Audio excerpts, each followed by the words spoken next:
Hello everyone. In this video we are going to discuss the third most important application of Gauss's theorem, that is electric field due to a thin uniformly charged sheet. हमारे पास एक thin charge sheet है, उसके ऊपर uniformly charge distributed है और उसकी वजह से सराउंडिंग में इलेक्ट्रिक फील्ड कितनी होगी उसका फॉर्मूला मुझे डिराइव करना है और उसके लिए मैं अप्लाई करूंगी गॉसेस लॉ। इस डायग्राम में मैंने एक थिन चार्ज शीट कंसिडर करी है जिसके ऊपर चार्ज यूनिफॉर्मली डिस्ट्रीब्यूटेड है और इसकी सरफेस चार्ज डेंसिटी है sigma. Here sigma is the charge per unit area. Now, in order to apply my Gauss's law, first of all I need to choose a Gaussian surface और इस case में मैं जो Gaussian surface choose करूंगी that will be the shape of a cylinder. So आप देख सकते हैं कि मैंने यहाँ पर एक Gaussian surface सिलेंडर लिया है। इस सिलेंडर में 3 सर्फेसेस हैं। मैं आपको बताऊंगी कि मैंने यहाँ पे सिलेंडर ही क्यों चूज किया है, because it is the most convenient surface. It is made up of 3 surfaces, 2 are circular and 1 is cylindrical. तो हमारे पास this is first surface, circular surface, this curved surface is the second surface and this circular surface is third surface. अब मुझे इसके ऊपर अपनी Gauss's theorem लगानी है, अपना इंटीग्रल कैलकुलेट करना है और उससे मुझे इलेक्ट्रिक फील्ड निकालनी है। नाउ अगर मैं इसको साइड से देखती हूँ तो मुझे कुछ इस तरीके से दिखेगा जिसमें मेरा जो चार्ज है यूनिफॉर्मली डिस्ट्रीब्यूटेड है ऑन दिस। नाउ इस चार्ज डिस्ट्रीब्यूशन की वजह से इलेक्ट्रिक फील्ड लाइंस कैसी दिखेंगी? कुछ इस तरीके से हमारी इलेक्ट्रिक फील्ड लाइंस दिखेंगी because of this thin uniformly charged sheet, मतलब it will be coming out perpendicular to the surface. Now we are going to apply our Gauss's theorem in order to calculate the electric field intensity. So this is our Gauss's theorem. अब हमें ये close complete surface integration perform करना है in order to find my left side. तो उसके लिए मैं अपनी Gaussian surface देखूंगी जो मैंने सिलेंडर चूज करी है। This surface can be broken down into 3 surfaces, 1, 2, 3 that I have already told. So I can break down this integral as well. So I have broken down the integral to calculate this dot product on 3 surfaces, 1, 2, 3. Now what is the charge enclosed by this cylinder? देखो ये जो sheet पर ये circular area है जो मैं shade कर रही हूँ, इस पे जितना भी चार्ज है that is the charge enclosed by this cylinder. Let us suppose वो चार्ज है Q and the area of this circle is A. Again the area of this circle will also be A and this circle will also be A.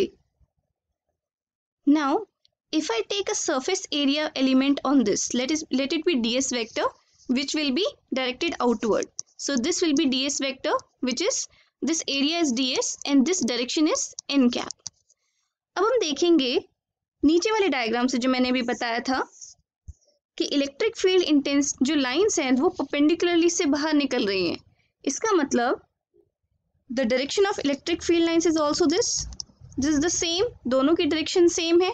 Are cap जो electric field vector को मैं क्या लिखती हूँ, E magnitude and R cap. So R cap and N cap are in same direction, therefore the surface 1 is going to contribute since E D S cos theta, here theta is 0 degree, so we'll get EDS. तो इस case में ये वाली surface हमारी contribute करेगी. Now same is the case with third surface. This is my DS vector और इसी direction में हमारी electric field intensity vector भी होगा. So in this case also this surface is going to contribute. इसमें से electric field lines penetrate करेंगी. Now let me take this second surface which is the curved surface of the cylinder. इस पे मैं एक area element ले रही हूँ DS vector. The direction will be like this, n cap. और इस केस में इस पॉइंट पर इलेक्ट्रिक फील्ड हमारी परपेंडिकुलर डायरेक्शन में है toward perpendicular to this n cap because this is the direction of electric field intensity. तो इस केस में r cap और n cap के बीच में जो एंगल है वो 90 डिग्री का है। So this surface is not going to contribute any flux, इसमें से कोई फ्लक्स पास नहीं होगी। All the electric field lines will be coming parallel to this curved surface. So now we can strike this second term off and what we are going to get, Since it's a uniform electric field on the first and second surface, so I can take them out and the angle is 0. So cos theta, cos 0 degree is 1. So we can remove the dot product as well and we are going to get, now the electric field is uniform, I can take them out. So I'll get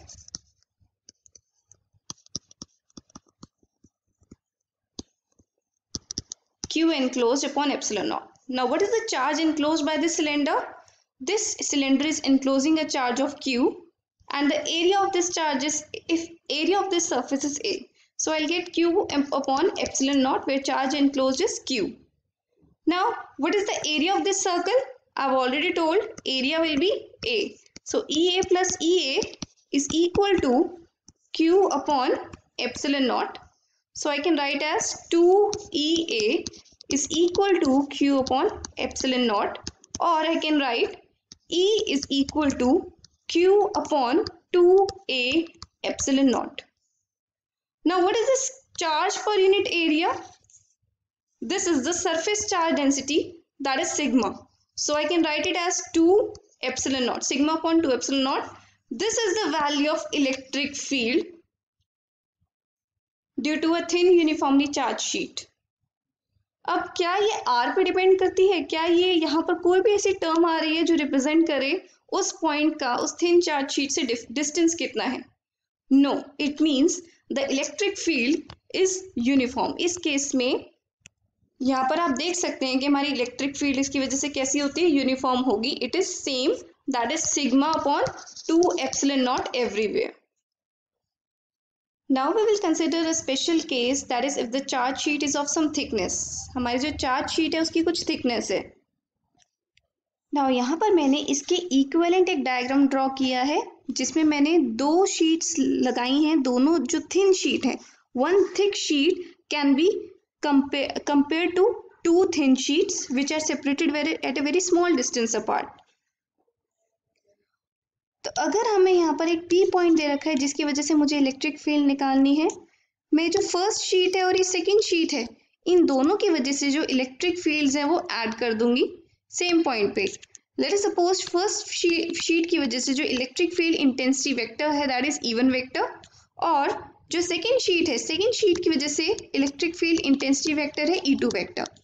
so in order to find my net electric field at point P, मैं इन दोनों को vectorially add कर दूंगी.